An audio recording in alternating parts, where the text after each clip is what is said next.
मैं ऐसे माँ बाप की बेटी थी जिनकी शराफत की लोग मिसालें दिया करते थे। सज्जन पिता और माँ जो रोजाना मंदिर जाती थी। हमारे घर का माहौल बेहद परंपरावादी था। मेरे पिताजी को लड़कियों का स्कूल जाना बिल्कुल भी पसंद न था। इसलिए बड़ी बेटी यानी मेरी बड़ी बहन को पिताजी ने घर पर खुद ही पढ़ाया और इस तरह दीदी ने घर पर ही ली हुई शिक्षा के दम पर एक प्राइवेट कॉलेज से मैट्रिक की परीक्षा दी और फिर रिजल्ट आते ही उनकी शादी कर दी गई। भाई स्कूल जाता तो मैं उसे हसरत भरी नज़रों से देखती थी। जी चाहता था कि मैं भी स्कूल जाऊं, लेकिन पिताजी ने इजाज़त न दी। बोले तुम्हारी बहन को भी मैंने घर पर खुद ही पढ़ाया था और उसने मैट्रिक भी पास कर ली। इसके आगे उसके पति की मर्जी, कॉलेज में पढ़ाए या ना पढ़ाए, और अगर तुम्हें भी पढ़ने का शौक है तो मुझसे ही पढ़ लो। दीदी का दिमाग तेज था, वो पिताजी के थोड़े ही पढ़ाने को जल्द समझ लिया करती थी, लेकिन मैं इतनी तेज न थी। खैर चंद दिन पिताजी ने पढ़ाया, लेकिन हर रोज अगले दिन के लिए होमवर्क देते थे और जब दूसरे दिन सुनते तो मेरे याद ना होता, जिससे पिताजी की डांट पड़ती और मैं उदास हो जाती। माँ ने हालात देखे तो कहा, रितु के बाबा ये तुमसे नहीं पढ़ सकेगी, इसके लिए किसी मास्टर का घर पर ही इंतजाम कर दे। पहले पहले तो पिताजी राजी ना हुए, फिर इस शर्त पर हामी भर ली कि टीचर कोई औरत होनी चाहिए, तभी ट्यूशन पर रखूंगा। खैर किसी लेडी टीचर की तलाश शुरू हो गई। बड़ी जद्दोजहद के बाद मम्मी को एक जानने वाली की दोस्त से एक लड़की का पता मिला।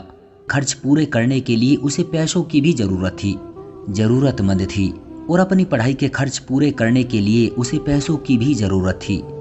शाम को 5 बजे से 6 बजे तक वो हमारे घर पर ट्यूशन देने आने लगी। टीचर शमिता को आए 4 महीने ही हुए थे कि एक दिन पिताजी ने उसे रोड पर किसी लड़की के साथ खड़े देख लिया। हुआ कुछ यूं भी था कि उसी वक्त वो लड़का शमिता मैम को गुलाब का फूल दे रहा था। मेरे पिताजी ने तब तो उन्हें कुछ नहीं कहा, लेकिन दिल में कहीं ना कहीं एक कसक बाकी थी। उन्होंने शमिता मैम के बारे में खूब छानबीन की तो पता लगा कि वो दोनों एक दूसरे से मोहब्बत करते हैं। जब पिताजी को पूरा यकीन हो गया तो उन्होंने टीचर शमिता को घर से भगा दिया और मम्मी को भी खूब बुरा भला कहा कि बेवकूफ़ औरत, जो टीचर खुद इश्क के मर्ज में गिरफ्तार हो वो मेरी बच्ची को क्या पढ़ाएगी, किसी दिन उसे भी इस मर्ज की लत लगा देगी। आइंदा इस लड़की ने हमारे घर में कदम भी रखा तो मुझसे बुरा कोई ना होगा।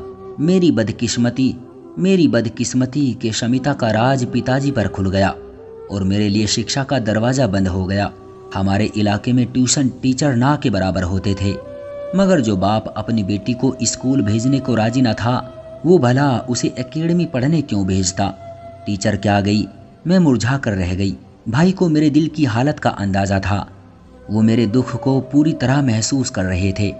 उनके एक क्लास फेलो के मामा ट्यूशन पढ़ाते थे। पिताजी से बात की कि अगर आप इजाज़त दें तो मैं रितु के लिए एक अच्छे टीचर का इंतज़ाम कर दूं। वो अधेड़ उम्र है, मेरे दोस्त का मामा है, बहुत से घरों में लड़कियों को ट्यूशन देते हैं। पिताजी बोले, एक टीचर ने लड़की होते हुए भी क्या गुल खिलाए, अब मर्द की कसर रह गई है। मेरे और दोस्तों की बहनें भी उनसे ट्यूशन पढ़ती है। आप भरोसा रखिए, दुनिया में सभी आदमी बुरे नहीं होते। खैर काफ़ी सरखफाई के बाद भाई दीपक ने पिताजी को मेरे लिए उस अधेड़ उम्र टीचर के लिए राजी कर लिया, जिसकी गारंटी उनके दोस्त के पिता ने मेरे पिताजी को दी। वो बहुत ही शरीफ और समझदार टीचर थे। सारे इलाके में उनकी इज्जत थी।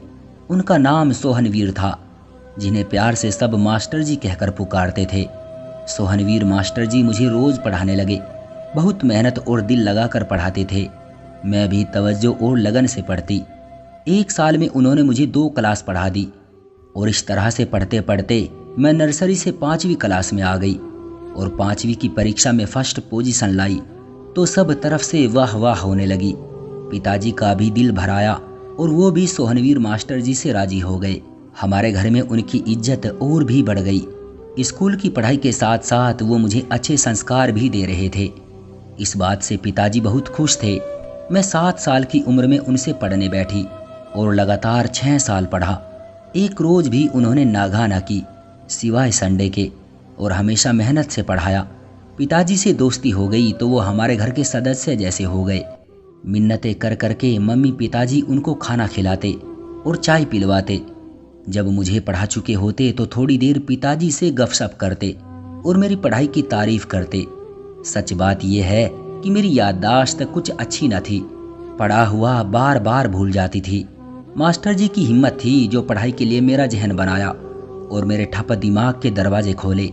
मैं लगन के साथ उनका पढ़ाया हुआ सबक याद करती थी। अब मैं काफ़ी बड़ी हो गई थी।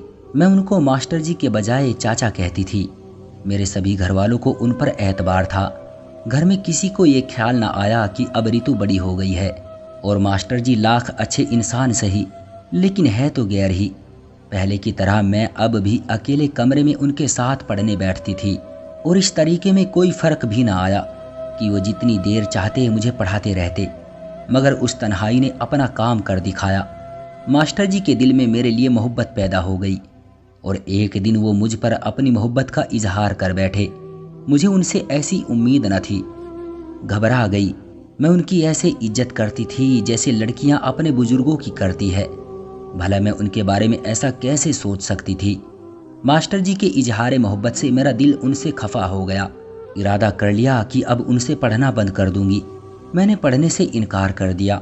घर वाले कोसने लगे कि जब मंजिल करीब आ गई है, 10वीं की तैयारी करनी है तो अब पढ़ने से जी चुरा रही है।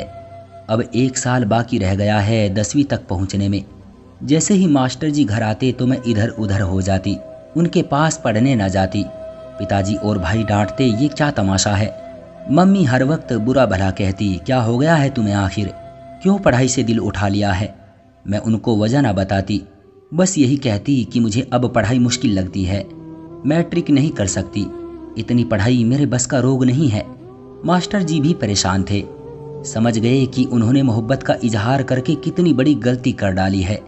वो रोजाना तय किए गए वक्त पर आ जाते और देर तक बैठक में बैठे रहते और मैं जाने का नाम ना लेती। जानते थे कि मुझे मैट्रिक करना और कॉलेज में एडमिशन का कितना शौक है। उन्होंने पिताजी को भी राजी कर लिया था कि अगर रितु ने मैट्रिक अच्छे नंबरों से पास कर ली तो उसे कॉलेज में एडमिशन दिलवा देंगे। ऐसी होनहार बच्ची पर पढ़ाई के दर बंद करना जुर्म है, लेकिन उनकी सारी कोशिशें फैल रही। मैंने उनसे पढ़कर न दिया और पढ़ने से साफ इनकार कर दिया। फिर उन्होंने रोज़ाना आना बंद कर दिया। अब वो कभी कभी पिताजी से मिलने आते थे और बाहर से ही मिलकर चले जाते थे। भाई भी MBA की परीक्षा दे चुके थे। उन्होंने मुझे कहा कि वो मुझे खुद ही पढ़ाएंगे और तूने मैट्रिक की परीक्षा देनी होगी। अपने भाई से पढ़ने पर मुझे क्या एतराज़ था। खुश होकर भाई से पढ़ने लगी और उन्होंने मैट्रिक की तैयारी पूरी करा दी तो मैंने परीक्षा दे दी। अच्छे नंबरों से मैट्रिक पास कर ली। बेशक उसमें सोहनवीर मास्टर जी की भी बहुत मेहनत शामिल थी, लेकिन उनकी एक गलती ने यह हक उनसे छीन लिया कि वो एक अच्छे टीचर और भरोसे के काबिल इंसान कहला सके। कॉलेज में एडमिशन शुरू हो गए, लेकिन तभी पिताजी बीमार पड़ गए। भाई ने वादा पूरा किया और मुझे गर्ल्स कॉलेज में दाखिल करा दिया। यहाँ भी मेहनत और लगन से पढ़ाई जारी रखी, क्योंकि कॉलेज में पढ़ना मेरा ख्वाब था। एक रोज़ कॉलेज से घर लौट रही थी कि किसी को अपना पीछा करते हुए महसूस किया। मुड़कर देखा तो हैरत में पड़ गई।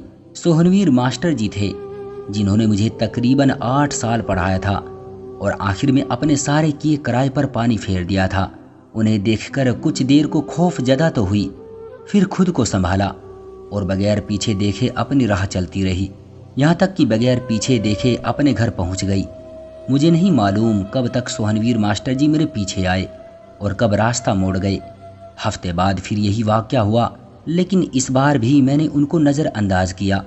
बाजार में उनको तमाशा बनाया और ना खुद तमाशा बनना चाहती थी। उनका एहसान भी याद था कि मुझे कॉलेज पहुंचाने के लिए उन्होंने कितनी मेहनत की थी। जब मैं छोटी सी थी और बार बार पढ़ा हुआ सबक भूल जाती थी। खैर, तीसरी बार मैं उनके यूं पीछा करने को नज़रअंदाज न कर सकी और जब वो मेरे करीब आ गए तो रुक गई और मुड़कर उनसे बात की। मास्टर जी, क्या बात है?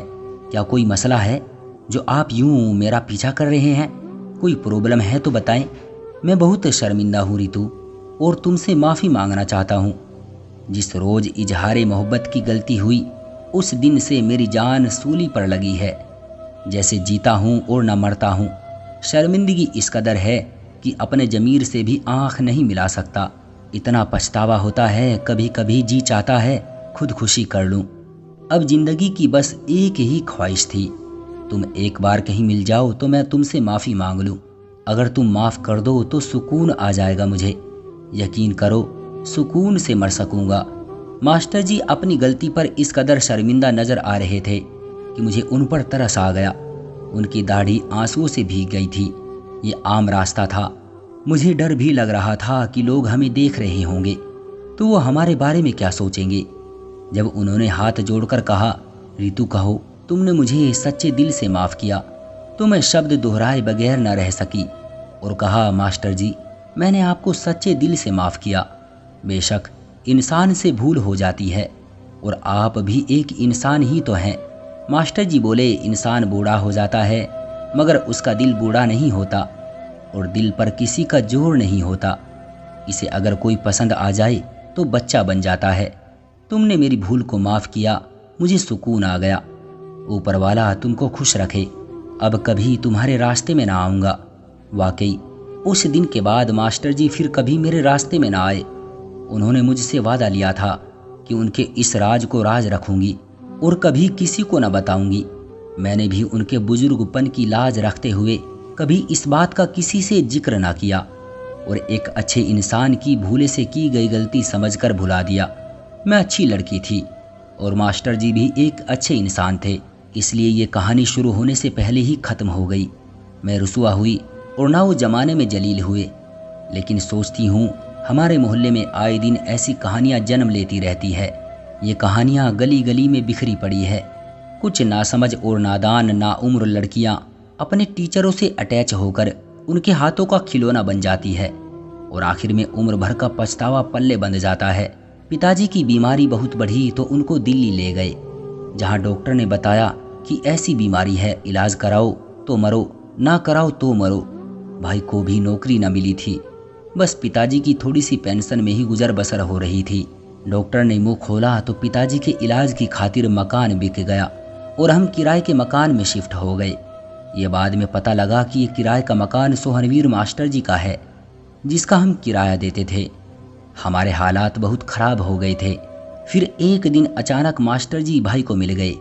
यूँ तो वो अस्पताल गए थे, वहाँ मास्टर जी अपने बड़े भाई को चेकअप के लिए लाए थे। भाई उन्हें पिताजी के वार्ड में ले गया, मगर जब उन्हें पता चला कि रितु के पिताजी कैंसर से पीड़ित हैं तो बहुत दुखी हुए। अब वो रोज़ घर आने लगे। पिताजी के हालचाल पूछने के बहाने कुछ पैसे दे देते थे और कह देते कि इलाज के लिए रख लो, और फिर दवाई लाकर भी देते। डॉक्टरों ने पिताजी का ऑपरेशन बताया। खर्चा बहुत ज़्यादा था। मास्टर जी ने हिम्मत जुटाई और मेरे पिताजी को ऑपरेशन के लिए तैयार किया। ऑपरेशन के दौरान दिन रात साथ रहे और खर्च उठाया। उनका ऐसा एहसान था जिसको हम लोग कभी नहीं भुला सकते। पिताजी की ज़िंदगी ने वफा ना की। वो कुछ दिन बाद ही उस ईश्वर से जा मिले, लेकिन मास्टर जी ने उनसे वफा की। मेरे भाई को एक प्राइवेट कंपनी में सिफारिश लगा के जॉब दिलवा दी। मेरी पढ़ाई का खर्चा भी उठाया और दुख सुख में भी काम आते रहे। यहाँ तक कि जब मेरी शादी का वक्त आया तो उन्होंने काफ़ी रकम जो पिताजी के इलाज के लिए हमें दी थी वो बाद में सब माफ़ कर दी। उनकी दयालुता से आज मैं अपने घर में खुश और आज़ाद हूँ। भाई अपने रोज़गार पर खड़ा है। मम्मी उनको हर वक्त धन्यवाद देती है। अगर वो मदद न करते तो हमारा क्या बनता। आज मैं सोचती हूँ इंसान भी अजब फितरत लेकर पैदा होते हैं। एक वो हैं जो मोहब्बत के दावेदार होते हैं मगर मोहब्बत को आड़ बनाकर दूसरों का शिकार करते हैं, इज्जतों को खाक में मिलाकर ख़ानदान को तबाह कर देते हैं। और एक वो जो पाकीज़ा मोहब्बत करते हैं तो सच्चे दिल से बगैर किसी लालच के उस जज्बे को दिल में छुपा कर रखते हैं और उम्र भर उस फूल को मुरझाने नहीं देते। तो दोस्तों, ये थी हमारी आज की किसी की ज़िंदगी पर बीती हुई सच्ची कहानी। आपका क्या कहना है इस कहानी के बारे में? कमेंट करके हमें ज़रूर बताएं। वीडियो को लाइक कर दीजिए और इसी तरह की कहानियाँ लगातार देखने के लिए चैनल को सब्सक्राइब करके घंटी को दबाकर ऑल पर सेट कर लीजिए ताकि आने वाली वीडियो का नोटिफिकेशन आपके पास तुरंत पहुँचे। मैं मिलता हूँ आपसे अगली वीडियो में, तब तक के लिए धन्यवाद।